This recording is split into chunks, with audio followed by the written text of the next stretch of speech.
Hey everyone, today I want to go over an example where it seems like maybe a home buyer is trying to pull something over on a home seller. So let's go over the example. An offer is made on a home that includes the offer and a separate addendum. The seller possession after closing addendum, Form 2A-8T, which will allow the seller to remain in the home for a specified period after closing.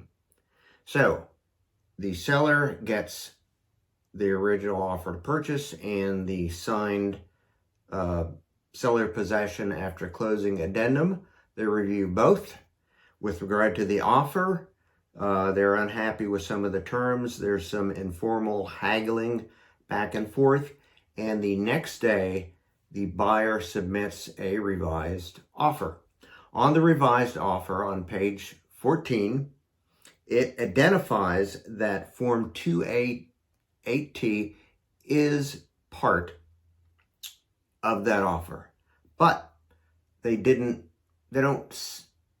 send a newly signed copy of the 2A-8T. The seller gets the revised offer. They're happy with the terms. They sign the offer to purchase, and at that point in time, they sign the originally submitted Form 2A-8T.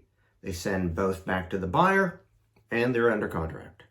A couple of weeks later, the buyer goes back to the seller and says, hey, where the addendum, the Form 2A-8T, seller possession after closing, is not part of the offer because I didn't re-sign it and send it back to you. So who's right? In the view of the National Association of Realtors and myself, the seller possession after closing is part of the contract because the conduct of both parties tend to indicate that they intended it to be part of the contract.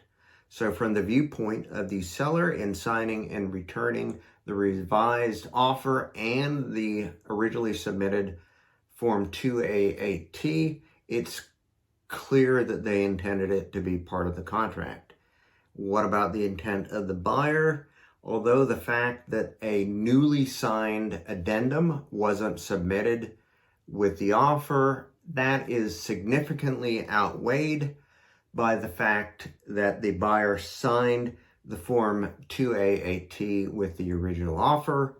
In the revised offer, they indicated that that Form 2A-8T was part of the revised offer. Now, and lastly, the buyer didn't dispute that it wasn't part of the party's contract until well after it had been signed by the seller and returned to the buyers, and they went along with it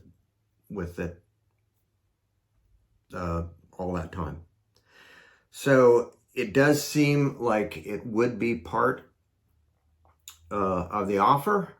Having said all that, it probably would have been best to avoid confusion if the seller's agent would have requested them to send that revised form, and then there would be no argument. Hope this has been helpful. Thanks.